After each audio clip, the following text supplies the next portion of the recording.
having that strategy where you're getting people into an email funnel, having that strategy where you are able to drive them to your website and they can kind of just see more and learn more about you.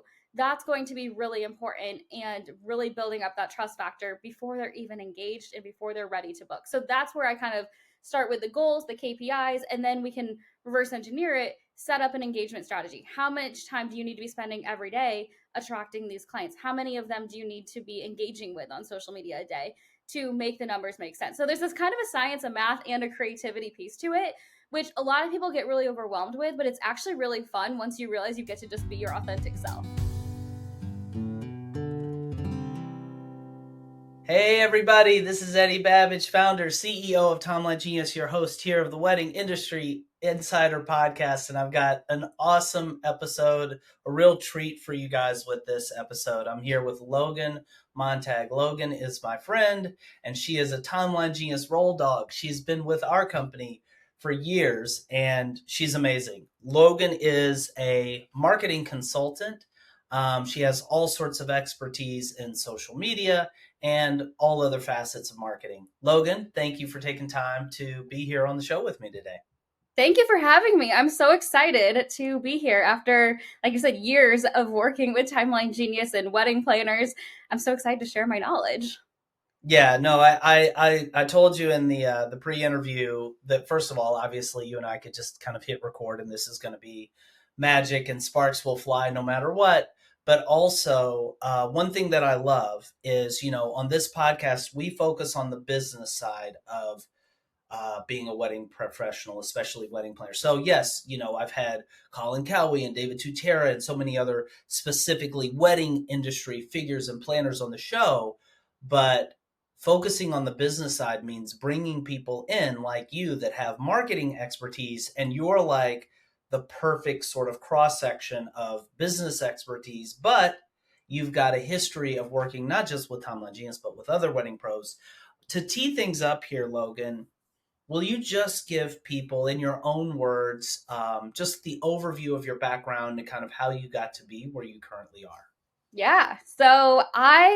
Marketing has always been the backbone of what I do, what interests me. When I went to college in my undergrad, I took my first ever marketing class. It was consumer behavior, absolutely fell in love and decided that's what I wanted to do, go all in on. So then I was in college, I interned in marketing, graduated college. I worked in corporate marketing for 4 years up until COVID. And then I did unfortunately lose my job due to that, but it was a blessing in disguise because I had 4 years of really detailed experience under my belt working in all areas of marketing. I was the head of PR and communications, which involves social media for a global company, and got to experience so many different areas, managing agencies, working with agencies, traveling to trade shows, planning events, and I felt like I really got a lot of experience. But in that kind of uncertain time, a lot of companies weren't hiring. So I decided to take a leap of faith and kind of just go out on my own and start freelancing. I had done a little bit in college as well. So I decided to do that.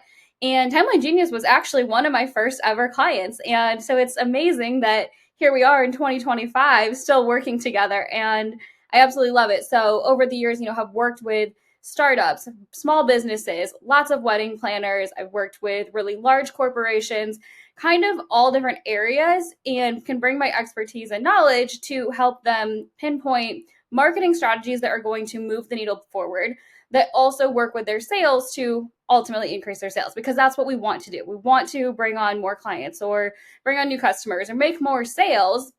And sometimes I look at all areas of marketing that are not just, so even if you just hire me for social media, I'm going to look at all of your other areas of marketing. I'm going to look at your business and understand what your offers are, what your profit margins are, and make sure that what we're doing is going to move the needle forward. Because at the end of the day, that's what matters. We need to transform your business to get more sales. So that's something that I've been able to provide over the past few years. And then also, while I was kind of starting up this whole freelance thing that turned into a marketing agency, and now I do a lot of consulting and coaching, is I also got my MBA during that same time frame. So while I was kind of starting up my freelance business, I was like, let me just make sure that, just in case I ever need to go back to a corporate role, I have something else to kind of help me move up the corporate ladder. And in 2022, I graduated with my MBA after doing that full time while building an agency full time, and actually decided, hey, this is actually really fun, this whole entrepreneurship thing. I've seen a lot of success here, and I love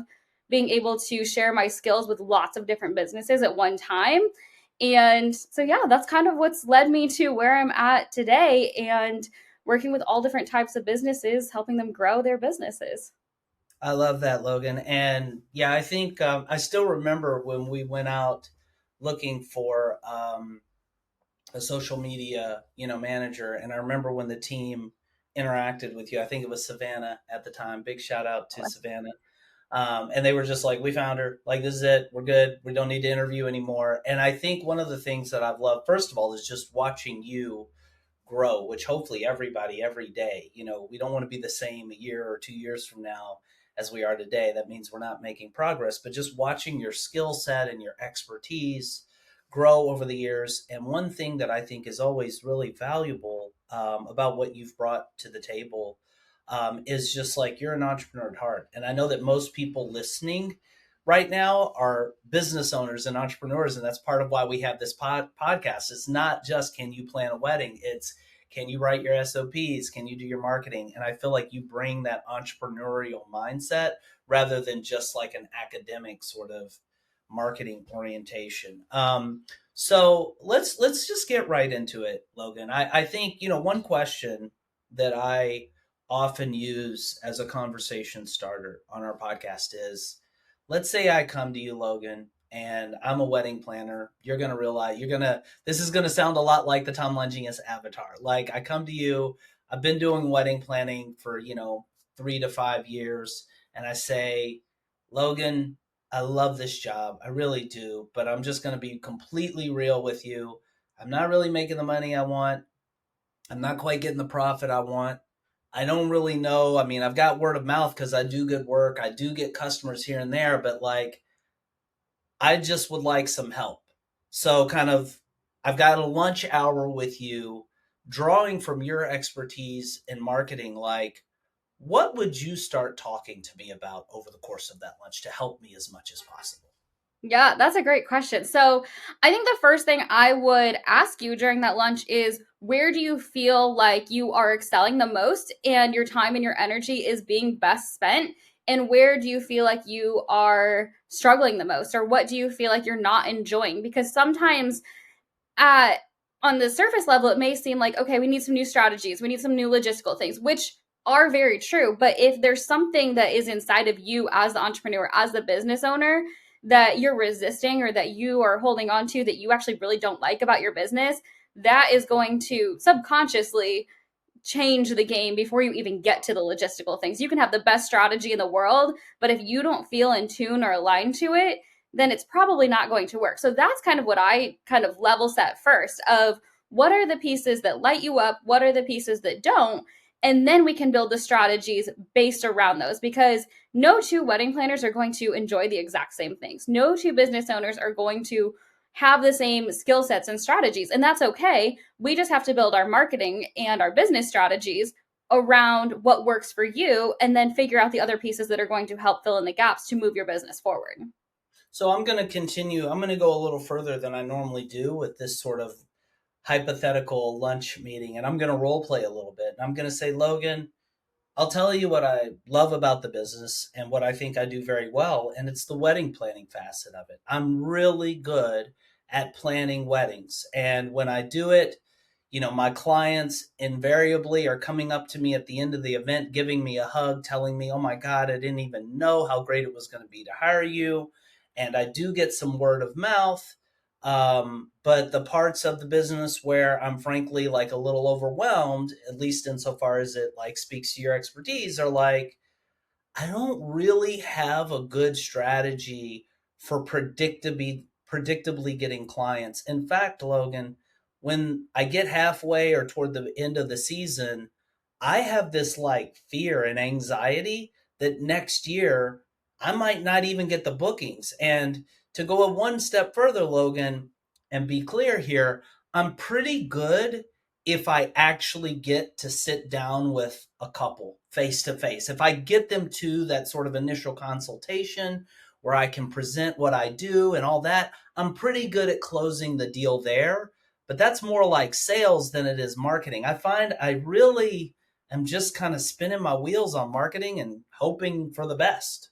Yeah. So you have a gap from basically where you can close the deal. Like you said, you can be great at sales, you plan the wedding, but you have a gap in between. How do you get them to that point? And Yeah. what I would tell you if you were in this situation, if we were at lunch having this conversation, is that we need to reverse engineer your marketing, first of all. So we need to look at how many of those meetings do you want to have, or how many weddings do you actually want to have, or can you realistically plan in a year? Then we say, okay, well, how many meetings do you need to take, and what is your close rate on those? So if you go to 5 meetings, are you able to close 4 of them? If you say that you have a really great close rate, okay, well then Mhm. great. So then we need to kind of reverse engineer. Well, how many lead inquiry forms do we need to get? Because not all of your leads are going to convert into a meeting. They may inquire in a form for some other reason. You may look at them and say, oh, you're not a great fit or whatnot. So we need to reverse engineer and set some goals and KPIs. So once we do that, then we build out the strategy and say, okay, so how are we going to get there?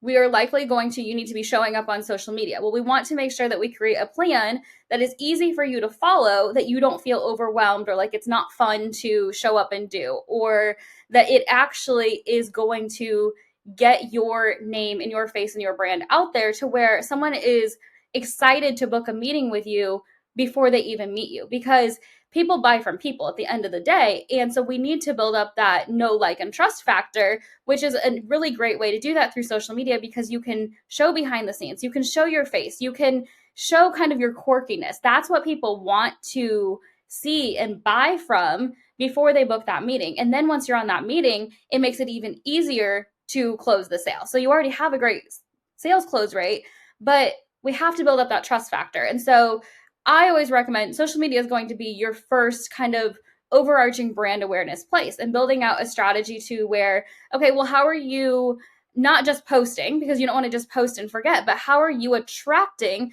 those newly engaged couples? How are you getting them into your funnel? How are you getting them to watch you for a little bit? Because especially with wedding planners, they, once they're engaged, or you might even want to start looking at people who aren't even engaged quite yet, but they're in long-term relationships, because as soon as they get engaged, you have a shorter window of booking them as the planner because they're ready to get going.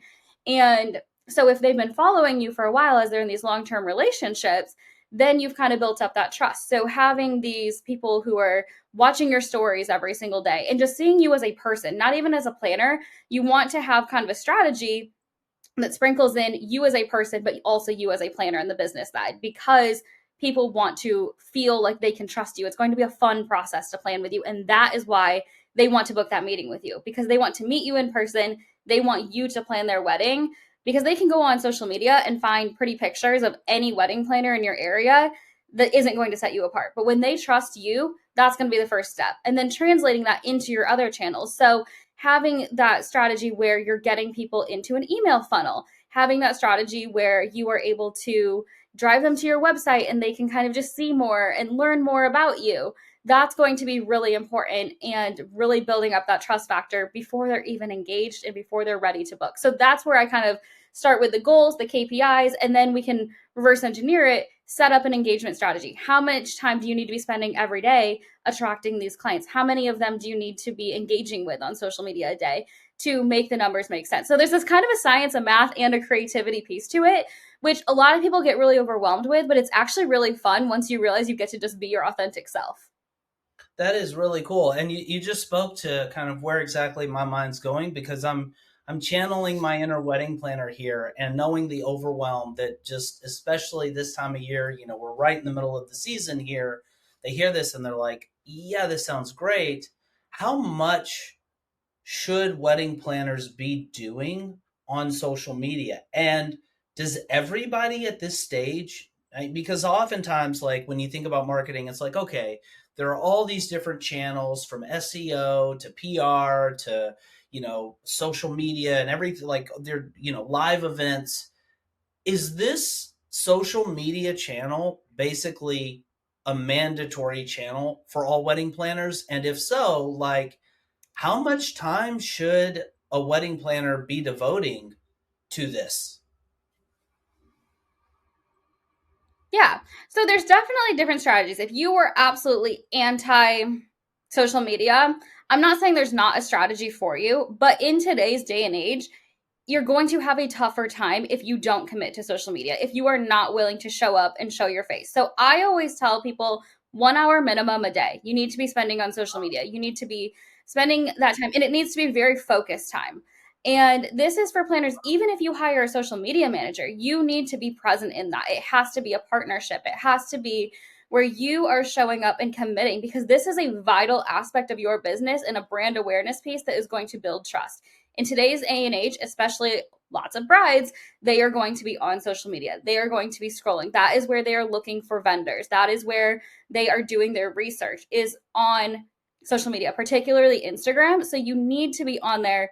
I always say, first hour of your day, get on there and get it out of the way. Make your post, show up on stories, talk about what you're doing that day.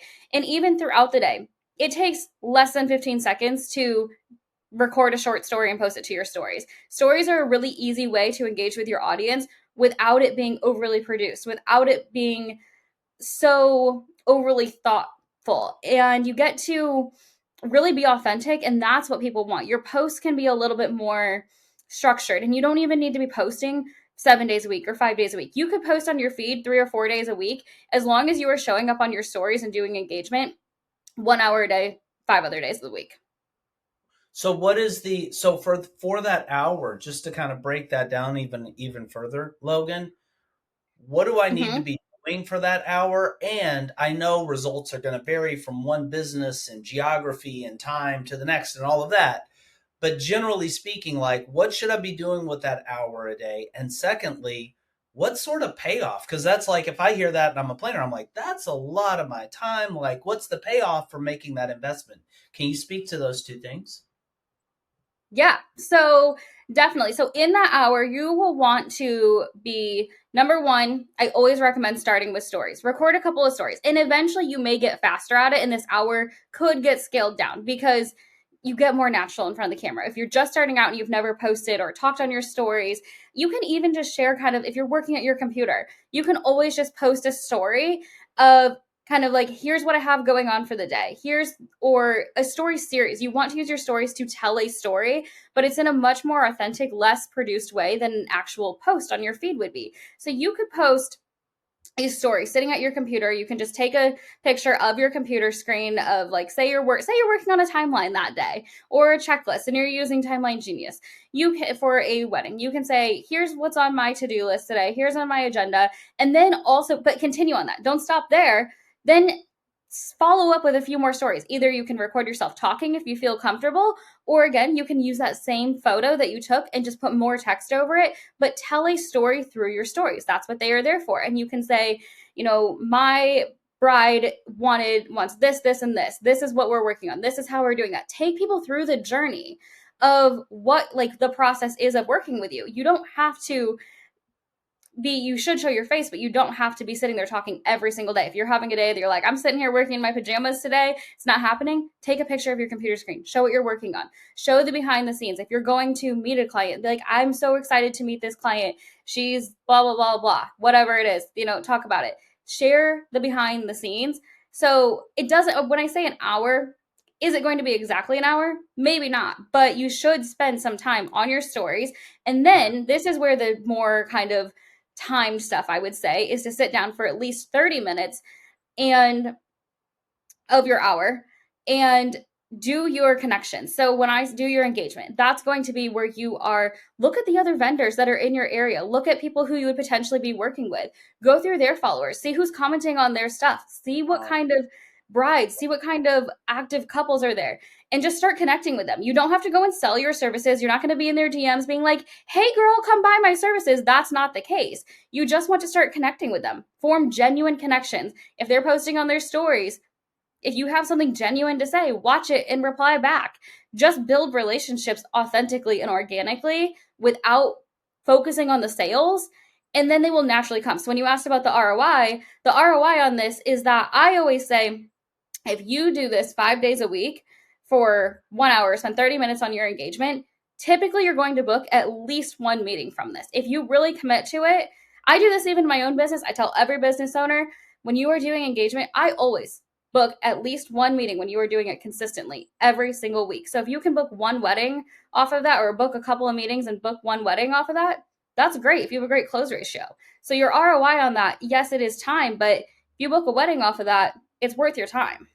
Yeah. Wow. Yeah, and my numbers, as you're kind of going through the sort of hypothetical scenario, I'm like, okay, if I've got an 80% close rate and I want 16 weddings, per year, and this is going to vary. This is all just kind of pulled out of the air. That means I need 20 sit downs, right? 20 consultations, and I'll close 80% of those and get to my 16. So you start thinking about that. You're like, okay, so one meeting really adds up in a given week, right? Like if I do that 20 times, I've got the business that I wanted.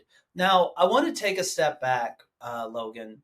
Well, two quick questions. One, just to kind of stick with this 1 hour sort of thing, and correct me if I'm wrong, but we don't need to throw the baby out, or as Voltaire said, let the perfect be the enemy of the good here. If you are so busy and you're doing basically 2 minutes today or 5 minutes every other day, you don't have to jump right to an hour a day. You can ease into it with like 20 minutes a day, A right? And thousand kind of build up percent. from there.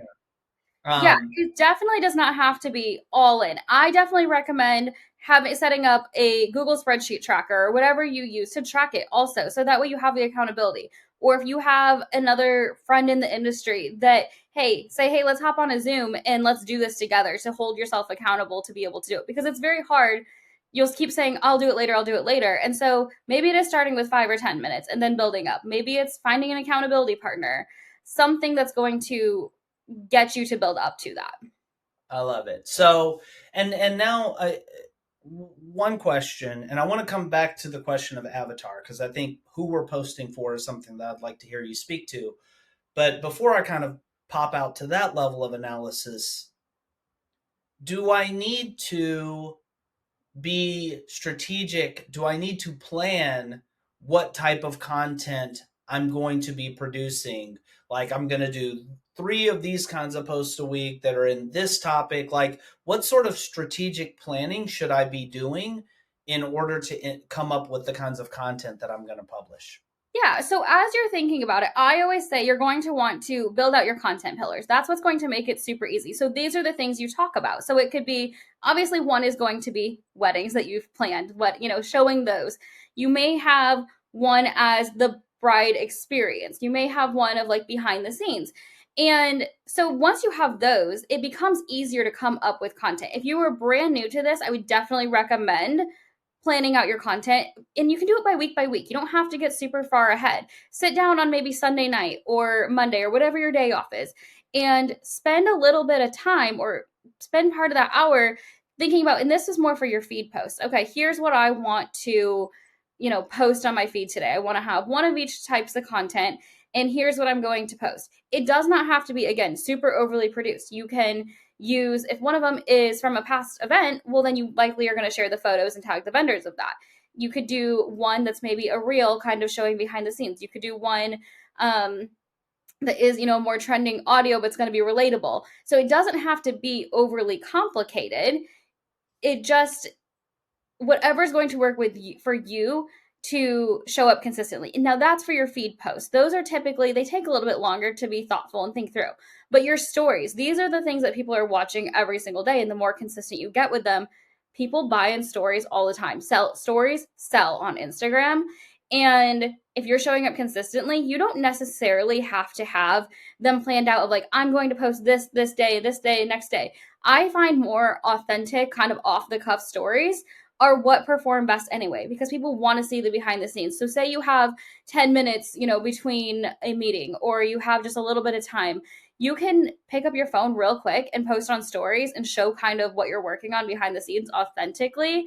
And as long as you have these content pillars in your mind and they're all going to relate back to it, then it's going to work out. You also can share behind the scenes of your life that's going to, you are the face of your business. Build trust with your audience. Now, I always say decide what you're willing to show. Does that mean that you're willing to show your kids and show that you're a mom? Maybe. Maybe that's a hard boundary for you and you're saying, no, I'm not going to share that side of my personal life. There should be you're mostly talking about business, but you do want to show a little bit of behind the scenes of your personal life as well on your stories to build that trust. So deciding what you feel comfortable with is going to be most important, but your feed is going to want to be mostly focused on business. I like that. So, okay, and then the other sort of question, it's funny. I was reading a book that was recommended in a mastermind, and it's called Extreme Revenue Growth. And it's interesting. This guy like is just breaking down like this is how any business ultimately is going to have to construct itself if it's going to make revenue. And he's like, it all starts with solving a problem for somebody, like identifying a person like that you're solving a problem for, and because you had a first row seat, to the evolution of timeline genius marketing, how like when we started out, because there's so many different people that are doing timelines, it was almost kind of tricky to like, there's a fear. Like I really identify when wedding planners are like, I'm scared of saying yes to this customer and potentially excluding this other customer because Eddie, I want to get the revenue from everybody if I can. I'm worried about getting business here. And we kind of boldly leaned into the notion that we are for serious wedding planners. Now, this doesn't mean that obviously we have venues that use our site. We have photographers, DJs, as you know, the whole gamut. But what it does mean is that we've leaned explicitly into wedding planners as our target market. That was a whole street cleaner that just went by. This is New York City, so we may have purple elephants on camera as well. But that has been so powerful. How do I, as a wedding planner, apply that as well to my wedding planning business? This notion of having an avatar and making my content speak to that person. Yeah. So when you are thinking about planning weddings, it's really easy to be like, well, I'll just take anyone and anyone who wants to plan a wedding or who wants to have a wedding, get married, and have me help. And something I've learned, even in my own personal business, is that there is power in saying no, because when you say no to something that is not for you, it opens up the door for people to say yes to you who are for you. And so figuring out what are the types of weddings that you really enjoy planning? What are the traits of brides or couples that you do enjoy planning or have the best time or best experience with planning? What are the people that you've worked with that you want to continue with working more? And maybe you're brand new. Maybe you've never planned a wedding before, and so you're not sure. Sometimes that means, okay, thinking back on what are your prior experiences. If you worked in a corporate job before, or if you're a mom, or like what are the skill sets that you work really well in, or the types of people that you work really well with, even if you've never planned a wedding, then that will help you nail down what your client avatar is. So maybe it is a bride who is spending a certain amount of money on her wedding. Maybe it's a certain type of wedding. Maybe you want to work with like just, farmhouse weddings or different things like that. And I always say you don't have to niche too far down, but if you can come up with traits, at least of the person that you're working with, then you're going to have a much better experience because your personalities are just going to mesh better. So, sometimes people say, oh, they say you should niche into a certain type of wedding, but I want to be able to have the flexibility and fun and creativity to do different types of weddings. That's fine. But coming up with a client avatar that are things that are going to relate to you, that are going to automatically just be a really good meshing thing, is what you should start to build out as your client avatar, if that makes sense. I love that, Logan. And yeah, this is, me as an entrepreneur just chiming in as well. I feel like it's easy, and I've done it myself for years. I did this to skip past the step of actually crafting your avatar, like actually writing it. And I think that, for Timeline Genius, it's been so powerful to just have that like shared Google document where we got really clear and specific about who is our service for, because and it's never like I feel like we never fully get out of the woods, because I still find myself in thinking about copy or whatever resisting the temptation to kind of just make it about everybody and sticking to the discipline of saying, this is who we are speaking to. But it seems so powerful. And I definitely would encourage any planners that are listening to us or wedding pros right now, if you haven't done that, because it sounds like, oh, this is something that's kind of like an optional thing, like give it a try, document your avatar, and have that person in mind when you're doing this content. One thing that I know you champion pretty hard internally with our Timeline Genius team, and you've mentioned it here, is the idea of personalization. Can you Mhm. speak to what it means, like personalization, like, and why it's such an important pillar of your approach to marketing these days? Yeah. So at the end of the day, people buy from people. They want to know who they are working with, what they bring to the table. And something that I see lack a lot in this space with wedding planners or even any kind of service based industry when you are providing a service but you are a person is I'll go to someone's Instagram and it'll say their business name and have their logo, but I have no idea what they look like. I don't know their first name. And it makes me, if I was the buyer, question, well, what makes them different from anyone else? If you're just going to post pretty pictures, you're just going to have your logo as a picture, you're not even going to tell me your name, but yet you have an inquiry form that's like, hey, work with me, fill this out. Why would I want to give you my information if I don't even know you? Why would I want to hire you? So having that personalization is going to help people see you as a person because people buy from people. And it will ultimately set you apart from the other people who are just posting their logo, posting, pretty pictures or graphics. And there's a time and a place for those, but when you really add that personal touch, that's what's going to build the trust. People aren't going to buy if they don't feel trusted. Eddie, it's the same thing I tell you all the time with Timeline Genius. Yes, we are a business, so we do have our logo as, say, our Instagram picture. However, we make sure that we show the team behind the scenes, show the faces very often on stories, on reels, all the time, because we want people to know who we are behind the scenes, who it is working there. Same thing if we're sending out an email. If you're a wedding planner and you're sending out an email to your email list, which I highly recommend building because you never know, again, as you're growing your Instagram or your social media presence, you're gonna have people who aren't quite engaged yet, but they know that a ring's coming soon. And they might sign up for your newsletter list so that way when they do get engaged, they have their options of who they want to go to start thinking about. If you're sending out a regular newsletter and you add a little personal touch, if you don't just be like, hey, here's my services, buy from me. If you say, like, tell a little story, add a personal touch, sign it yourself, that is huge in the way that people are going to perceive you and feel like they want to work with you versus just, I'm just going to work with any other business. As a wedding planner, you know how important it is to create detailed wedding day timelines for your events. But creating your timelines can be a tedious and time-consuming job. Until now. Because Timeline Genius lets you create beautiful, detailed wedding day timelines with ease. And it keeps everything you need on the wedding day in one central place. Here's how it works. First, Timeline Genius saves all your clients, vendors, and venues in your Rolodex, so you don't lose time looking for their information. And when you're ready to create a new timeline, you simply enter the key information for your wedding. Click a button, and voila! Timeline Genius magically gives you a customized timeline for your event, where all the details are laid out and the times are calculated for you. From there, you can easily edit your timeline by adding or deleting items, inserting images, changing font styles, and customizing everything to your liking.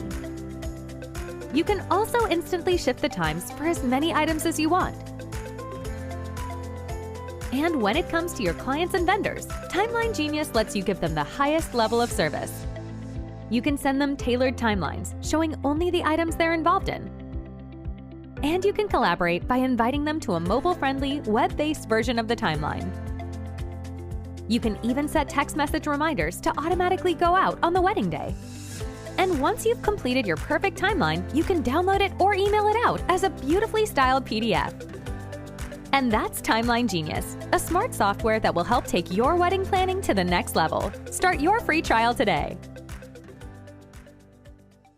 I love that. And you know what's funny, Logan? You mentioned, I mean, all of this is so like relevant and personal because you're such a part of an integral part of everything that's happening at Timeline Genius.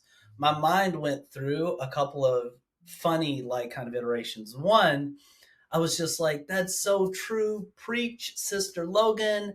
I go to a wedding planner site, and this isn't to step on anybody's toes. This is like, we're just being open and transparent here in the hope that what we're doing is going to help everybody listening level up their business in some way, shape, or form. But I've had that experience so many times where I go to somebody's website and I'm like, I might want to give them a call and just say, "Welcome to Timeline Genius. Like, we love you." And but I'm like, I'm on the website and I can't get a sense of who they are. So, and then I was like, "Come on, you got to step up your game." And then I was humbled because I realized for years, and we do a good job on social media because you'd have it no other way, but you've also pushed through initiatives and said, guys, we need an about us page. And we've gone a few times on that and like never really gotten it. I'm like, dang it. Like my mind's already thinking like, we got to get that published. And the reason I mention all of that is because I think it's important for everybody to give themselves a little grace here. It's hard to do everything perfectly all the time, right? Like, so these are things that like, we're not sitting up here like, I'm like, oh, I'm nailing everything. You know this better than everybody Yeah. because you found me for videos in a given week. But No, yeah, and no one's ever going to be perfect. It's never going to be like, oh my gosh, 7 days a week, I'm showing up perfectly. I still have days where I'm like, I am struggling to show up today. Or you get busy. Life happens. That's okay. As long as what I always say is practice making it into your routine, into your habits. So that way, most days, it just becomes second nature. And eventually, over time, it does. When you are intentional in the beginning, it becomes kind of like a lifestyle. I always say the analogy of, okay, I want to eat healthy and go to the gym. Well, you have to take the little baby steps to make that a lifestyle, because if you just go super gung ho on it and right, go all in, but then you burn yourself out, and as soon as you stop, then you gain the weight again. It's the same right. thing with this. If you go in full speed and you burn yourself out with it, then you're not going to stick to it. But if you just slowly start making it be your habits and routines of like, okay, I sit down in the morning, I pop on my Instagram stories real quick. Okay, I'm doing this. And not to say, like, if you're busy, if you're out running errands and stuff, don't feel like you have to pick up your phone all the time. It's just being intentional with the time you do have and just building it into your business owner lifestyle. I love that, Logan. And I've said this before on previous episodes.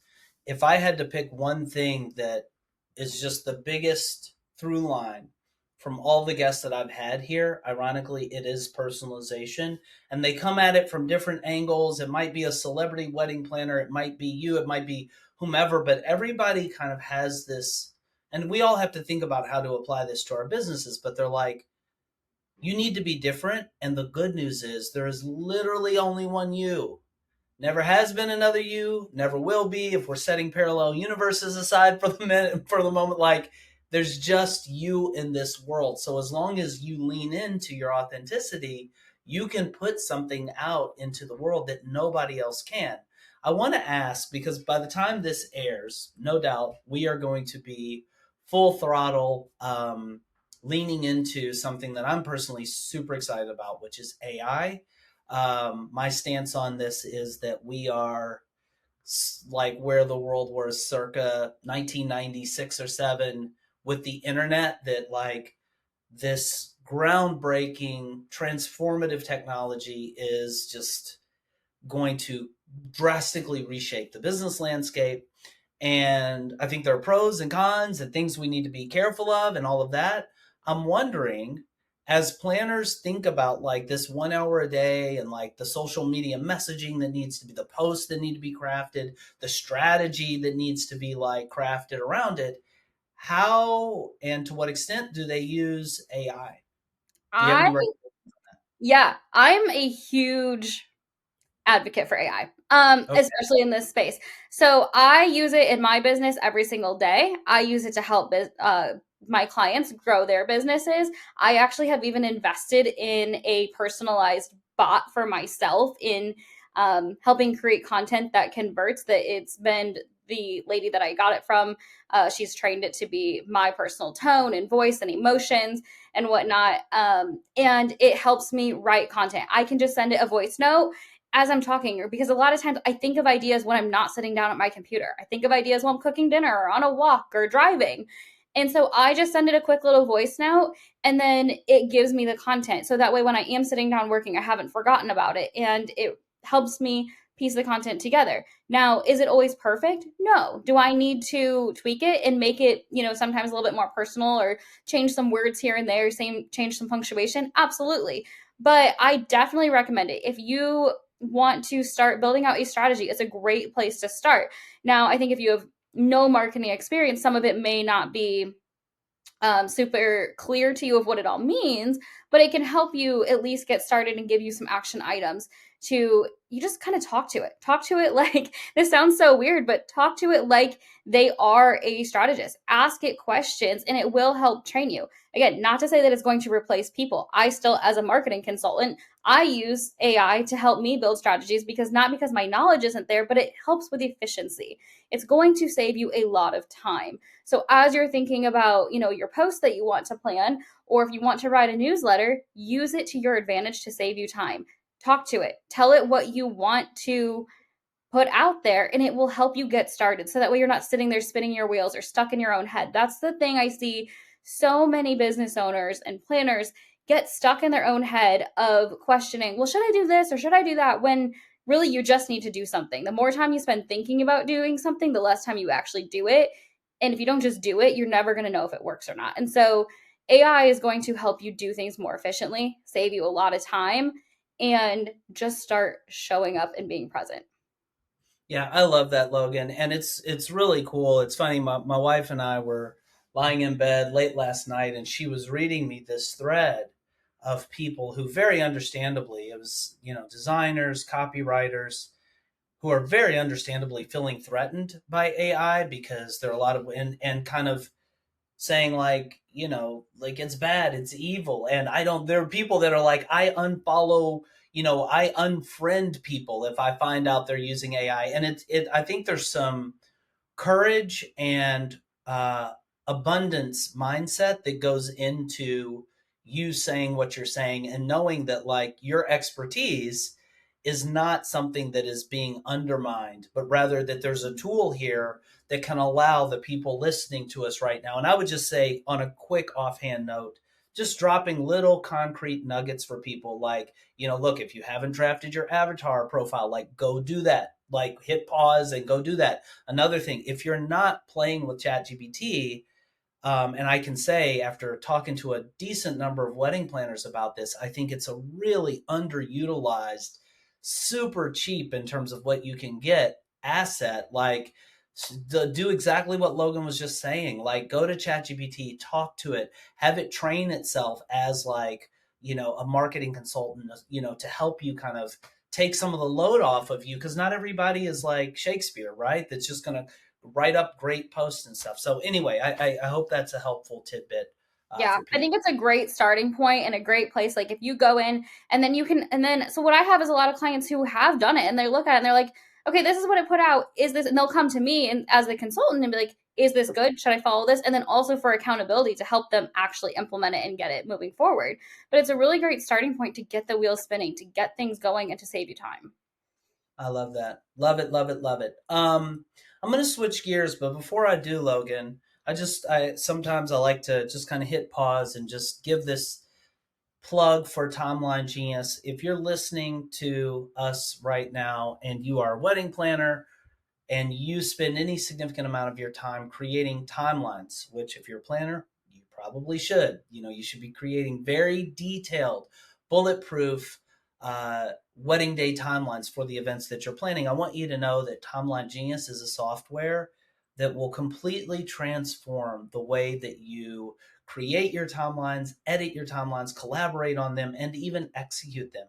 When I say execute, I mean you can, for example, pre-program text alerts to go out on the wedding day to keep people on task. That's something that, for example, Google Docs or Google Sheets just won't do. You can shift 20 items 10 minutes ahead. You can click a button to instantly see a version of the timeline for any particular vendor. And again, I'm sure that by the time this airs, there's an AI feature. We're talking about the power of AI. Well, we're going to practice what we preach. There is a Genius Assistant feature in Timeline Genius that can help you think through any aspect of the wedding planning. So go to timelinegenius.com, start a free trial. I promise you, you will not be disappointed by how powerful our platform is. And we also give you all of that same functionality for your checklist. So you can do your day of timeline and all of the task planning leading up to the event. TimelineGenius.com.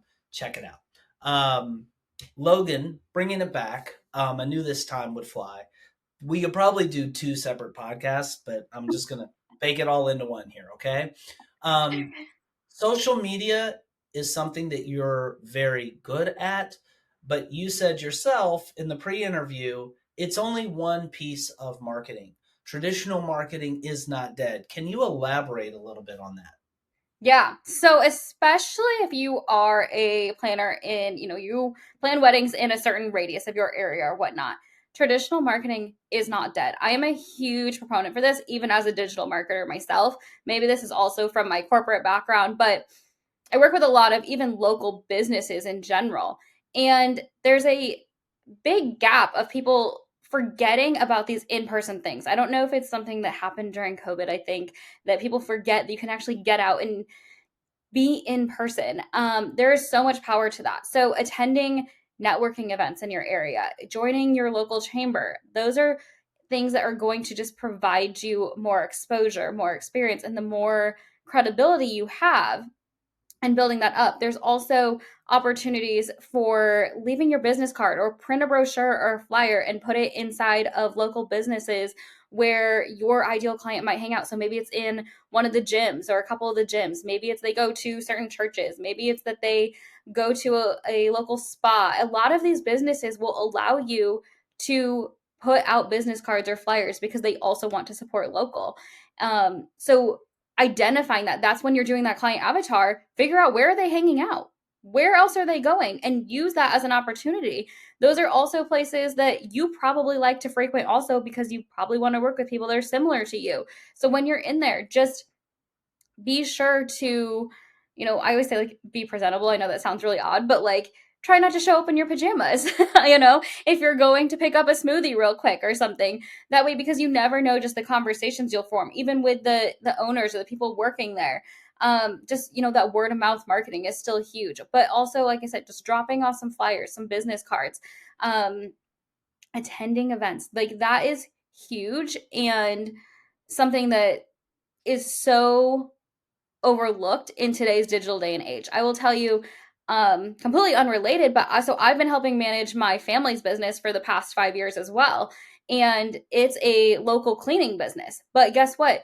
We get all of our customers from word of mouth and from traditional marketing. We do almost no digital marketing because it's been around for 25 years, very old school. And we partner with a lot of other local businesses to get business. That is where most of that comes from. And this is the same. I don't care if you're a wedding planner, I don't care if you're a vendor or a venue, if you're a photographer, whatever you do in your local area, capitalize on that. Sometimes people will have little pop-up events at like spas or gyms. Go set up a booth there in like on a Saturday. A lot of times there's little markets. Set up a booth, talk about your services. Lots of brides like to go to those kinds of things. They love to shop at boutiques. They love to be in those different areas. And so just being visible and in person is going to be just as powerful as being online. And when you combine the two together, you become unstoppable. I really like that. And it's funny. I think in this digital age, because so many people are kind of forgetting about traditional marketing, and you can tell me if you see this differently, it almost has opened up more space for that old school traditional marketing to be more effective. And I was just at Brandy Gar's Wedding Pro CEO Summit, and I found myself just having like a little Zen moment as we were doing the lunch session. And I was talking, and it's like, left to my own devices, I think, the tech entrepreneur in me is inclined to just sit at my computer and do things virtually and remotely. But talking to those people, it was like, yeah, you don't get this unless you're in person. Like you can do all the interacting on social media you want, and that's super powerful because I can connect with people in Europe right now from my desk. But like when you feel somebody's energy and they feel yours and you're vibing and talking, and that is just powerful in its own unique way. So Yeah, yeah, there's that really makes power sense. in community. And another thing I would say is just another tip of kind of the in-person thing is again getting out of the house. But maybe it's okay if you want X number of weddings, but you're struggling to get there, set up a coffee date with one vendor per week that's in your area, that's in your local area. Be like, hey, do you mind if I take you out for coffee? Pick their brain, see what kind of people are booking their venues, see if they have any leads for you. Like so and so, is looking for this. Work with photographers, ask a photographer out for coffee, ask them, if they know of anyone that could potentially looking for a planner. It never hurts to ask and form these relationships.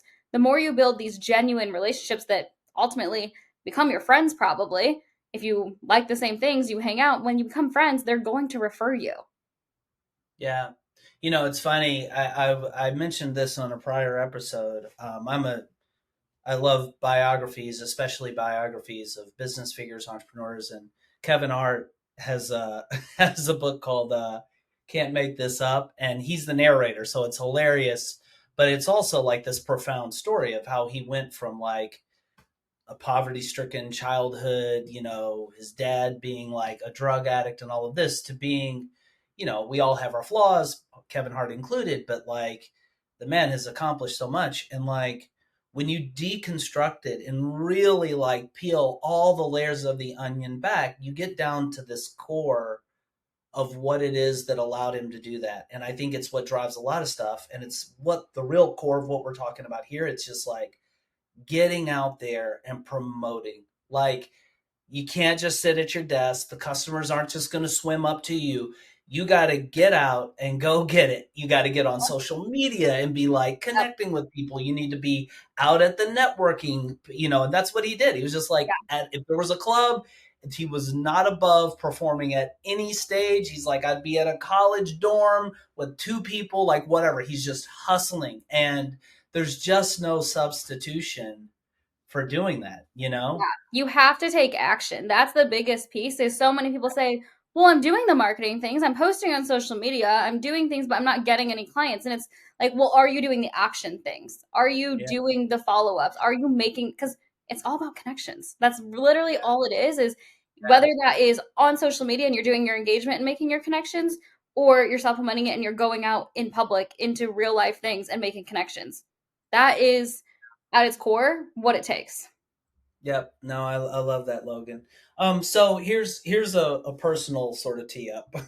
Let's say, and I'm so sympathetic in so many respects to the people listening. Like, I know what it's like to run a business and to hear the suggestion that I do something for an hour or even 30 minutes a day and to be like, yeah, where are we going to get the time for that?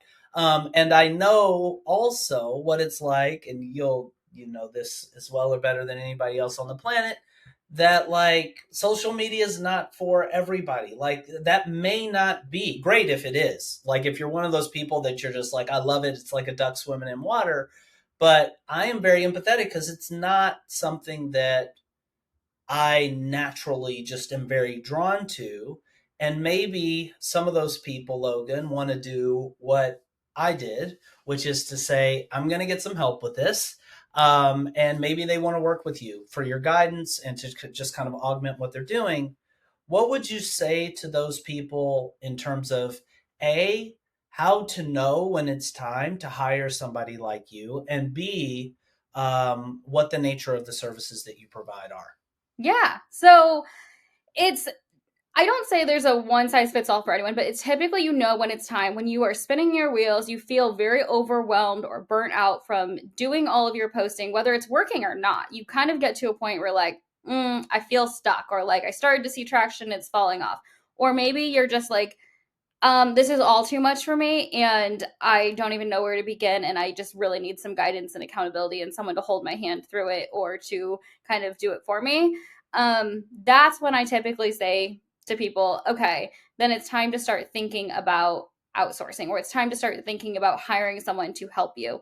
And so the way I work, I typically, so one, you have the option, kind of what you did, is just you said, hey, here, do it for us, which works really well for companies. I will tell you, when you are more of a personal brand, like a planner, you do still have to be involved. Like I will, even with you, Eddie, I tell you, hey, send me videos, make sure that we're, showing the faces, but you'll have a lot more guidance. You will have a content calendar that says, here's exactly what I need and when I need it. Here are some ideas. Here's what we want to talk about. Make sure you send this to me. So there's that kind of option of either, kind of holding your hand, do all the posting for you so you don't have to worry about it, but you still have to show up and create the videos. Or there's kind of the more coaching aspect. And that's where I actually see a lot of people in this space thrive when you have more of a personal branded business. I really see the done for you, kind of what I do with Timeline Genius, work more for when it is more of a corporate business. It could work really well for a venue or, things like that. But for when you are selling yourself as the business, there has to be kind of some give and take and some personalization of showing up, kind of we talked about. Now, if you were to work with me as on that aspect as coaching, and you really said, hey, social media is not for me, that's where we would work together to figure out a strategy that is going to work with you. So that way we can figure out, okay, where are the places you can show up to become visible without draining yourself and this anxiety that you feel about showing up on social media. So there's lots of different ways there. And in that, container that I say kind of more coaching consulting, it's where, okay, we create the plan for you, help hold you accountable to putting it out there and doing it, looking at your results, working through what's working, what's not working, and guiding you to meeting your goals, to, figuring out, maybe we need to restructure even your packages, to look at different things of what's working. We work through your client avatar together. We really kind of like sit down and map all of that out, and then also look at, okay, what are the pieces that are a little bit lower input of time and energy for you, but are really highly productive and going to see great results for you. So we do a lot of kind of a mixture of like consulting, coaching, marketing to really get you the results you're looking for in that space, which is what I definitely recommend planners do if they are, feel like they're tired of spinning their wheels. They are ready to kind of have someone else's eyes and ears and thoughts on their business. But if you were a venue or a business and you wanted to outsource and be like done for you, then that's where we do all of the posting, content creation, everything for you. Awesome. And if people wanted to connect with you, Logan, how can they reach out to you? So I am on Instagram. It is at socially.logan. And I would say that's the main place. That's where I hang out the most. I'm on TikTok as well, but honestly, Instagram is where I am at and in my DMs every single day and on my stories. So that's the best place to find me. And one more question, and you know what's coming because you know our podcast very well. If you could give one piece of advice to everybody listening to help them as much as possible, what in building a successful business, like what would your one piece of advice be? My number one piece of advice for wedding planners and growing their successful business would be to just have fun with it, to be authentic and have fun with it. Stop stressing so much about what you should be doing or what, you feel like needs to be like everyone else is doing, and just start showing up as you, because that is what's going to set you apart. Stop trying to spin your wheels and like figure out what sets you apart and just start being you. Logan, you're such a gem. Thank you so much for doing this interview. Thank you for all the things you've done for Timeline Genius and for all of the people that we've served and that we, are allowed to serve just because you help us connect with them. Such a treat to have you on the show here. We're so grateful for you. Thank you for having me. I'm so excited to be here.